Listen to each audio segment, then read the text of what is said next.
Hey everyone, it's been a couple of weeks since patch 4.1 dropped, giving us the new character Ashvale, as well as the new Divergent Universe update. This brought things like access to trial characters, new gameplay gimmicks, and yes, more stellar jades. Now, I'm still plunking away at the Divergent Universe achievement guide. Sorry, I know, I'm in the process of moving, so that's taking up a bit of my time. But in the meantime, I wanted to give you guys some tips from my time playing that'll give you an easier time getting clears at higher difficulties. To kick things off, I wanted to talk about mask selection. TLDR, at the start of each run, you can select one of 3 randomized masks that will adjust how you play out your run. There's 8 in total, and honestly, between you and me, I don't feel that they were created equally. So from my experience, I've had the best time with the camera mask and gladiator mask.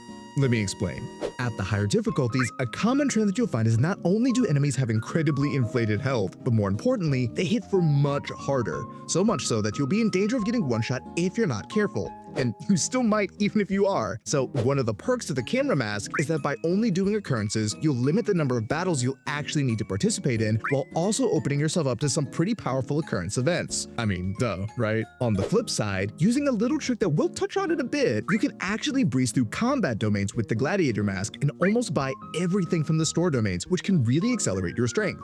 An extra plus here is that there isn't too much thought happening with this mask either, so the runs can feel a bit faster. And lastly, no matter which mask you choose, you want to prioritize whichever domains or systems your chosen mask needs to generate wish power and subsequently mask levels, as that'll allow you to access the more powerful grand miracles as well as give you a boost in combat. That actually leads us into our second tip: choose your grand miracles wisely. Let me give you an example. Say you went with the camera mask, so your goal is to get into occurrence and aberration domains in order to level them up to ultimately create reward domains. This means your earlier grand miracles should help you accelerate that process. So options like camera mask prelude and camera mask finale work really well at helping you level up occurrence domains faster. Using our other example, the gladiator mask has options like gladiator mask prelude and gladiator mask shattered that will allow you to generate free store items faster, making it easier to stack up blessings and curios. Now, obviously your options are RNG, that's just the nature of the game, but having this principle in mind when assessing your choices will still allow you to scale as fast as you can no matter what the game offers you.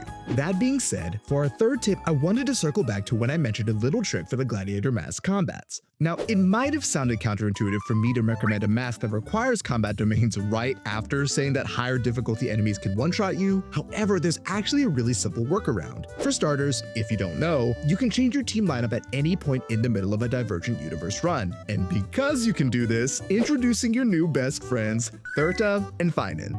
And before you say you don't have them built or they're weak, that's okay. You don't really want them for them, but for what they can give you.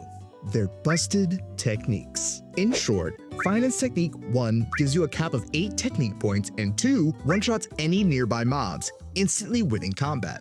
As such, Finan just cleans house with any normal combat domain, which is why the gladiator mask can work so well. Thurta's technique works very similarly. She'll cause normal enemies to take 99% of their max health at the start of combat, and Elise to take 30% of their max health. The main difference between the two is that Thurta's technique is especially helpful for occurrence events that might trigger combat, since her technique doesn't require you to hit any mobs with it. Furthermore, her technique also works with a conversion domain, allowing you to basically instantly skip the first 2 waves of enemies. So pretty simple, right? Swap to Finan in a combat domain, or swap to Thurta for occurrence event combat. Lastly, no matter what team you end up running, it's actually really helpful to start your run with Finan on your team. You'll want to use his technique anyways, so starting the run with him on your team means you won't lose 2 technique points for free, since he'll cause you to start with 8. Alright, we've covered the setup for your Divergent Universe runs, so for this 4th tip, I wanted to talk about blessings to prioritize as you make your way through your run. Now, I don't mean the obvious like, get elation-related blessings if you're running an elation team. I mean,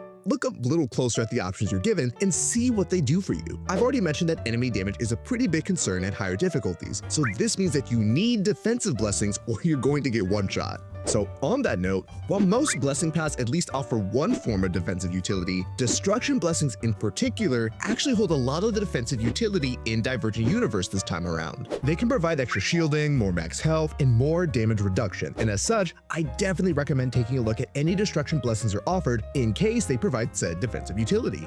As a side note, one of the best destruction blessings for keeping you alive is Hypersonic Cloud Medium. It's one of the 3-star destruction blessings, and it distributes damage an ally takes and spreads it among your whole team. The reason it's so good is that when enemies decide to focus fire someone, they're not guaranteed to die anymore. Furthermore, when it's upgraded, you get a solid 15% damage reduction on top of its already really solid first effect. Lastly, in the same vein, curios that provide defensive utility like Laurel Crown of Planar Shifts and Illusory Automaton can go a long way in making sure you actually make it to the end of your Divergent Universe runs.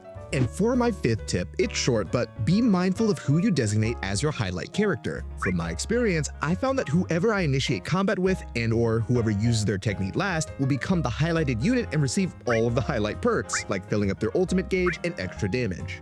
And that about does it for today's video. Thank you so much for watching. Subscribe for more Honkai Star Rail videos, and let me know what teams you've been enjoying in the new Divergent Universe. Most importantly though, have a blessed day.